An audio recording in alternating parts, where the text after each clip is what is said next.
Di penghujung akhir tahun 2021, satu persatu kasus kekerasan seksual muncul ke publik. Desakan pengesahan rancangan Undang-Undang Penghapusan Kekerasan Seksual atau RUU PKS yang kini berganti nama menjadi Rancangan Undang-Undang Tindak Pidana Kekerasan Seksual atau RUU TPKS pun menguat. Pada Rabu 8 Desember 2021, rapat pleno Badan Legislasi atau Balek DPR RI menyetujui RUU TPKS ini menjadi usul inisiatif DPR RI. Keputusan tersebut diambil dalam rapat pleno Balek setelah mendengarkan pendapat 9 fraksi.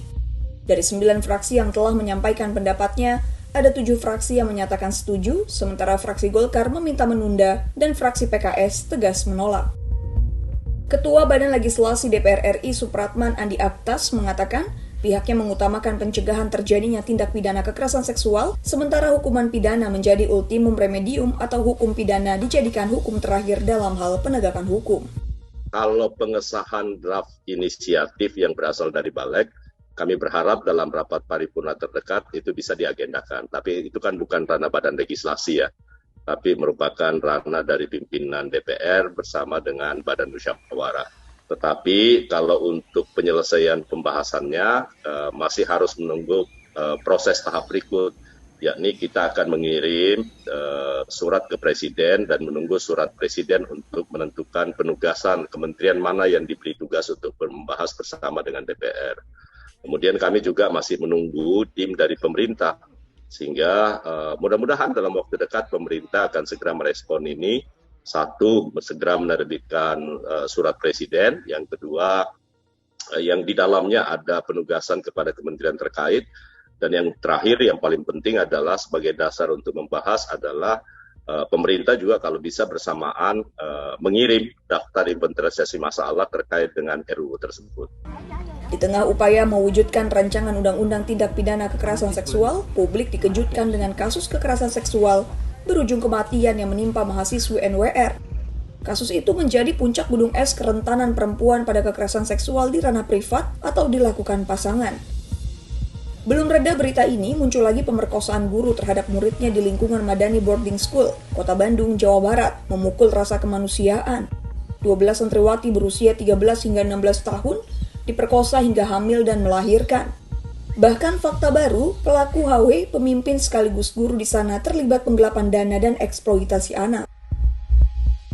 Kasus lainnya, 15 siswi sekolah dasar di Cilacap, Jawa Tengah, menjadi korban pemerkosaan oleh guru agama berinisial MAYH, 51 tahun di lingkungan sekolah.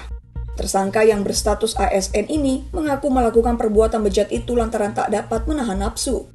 Dari hasil penyelidikan, pelaku merayu dan mengiming-imingi korban yang masih di bawah umur tersebut dengan nilai bagus. Menurut Komisioner Komisi Nasional atau Komnas Perempuan dan Guru Besar Bidang Ilmu Kajian Gender di UIN Sunan Kalijaga Yogyakarta, Alimatul Kiptiah, menilai sanksi bagi pelaku saat ini belum sebanding dengan trauma yang dialami oleh korban. Peserta didik itu dapat memaksimalkan potensinya di lembaga pendidikan, tapi terkadang malah justru mengalami yang sebaliknya. Mereka banyak mengalami trauma, banyak mengalami kekerasan seksual, bahkan terkadang sampai kepada kehamilan yang menjadikan penghambatan kepada pengembangan potensinya. Karena itu, kami dari Komnas Perempuan mengapresiasi dari kemajuan pembahasan rancangan undang-undang terkait dengan penghapusan kekerasan seksual yang sudah menjadi inisiasi dari DPR RI. Semoga segera dibahas dan disahkan karena undang-undang ini sangat ditunggu oleh banyak pihak, sangat ditunggu oleh masyarakat untuk bagaimana menciptakan situasi yang aman, nyaman, bebas dari segala macam bentuk kekerasan, terutama kekerasan seksual.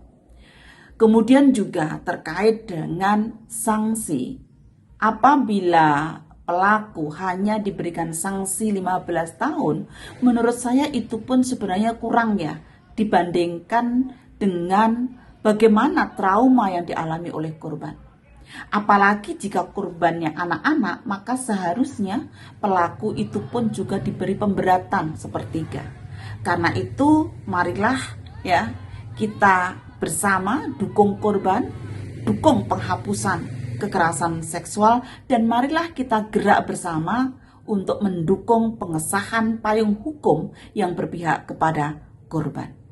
Pengesahan RUU TPKS menjadi kunci untuk memutus impunitas pelaku, sekaligus upaya pemulihan korban yang saat ini kapasitasnya terbatas.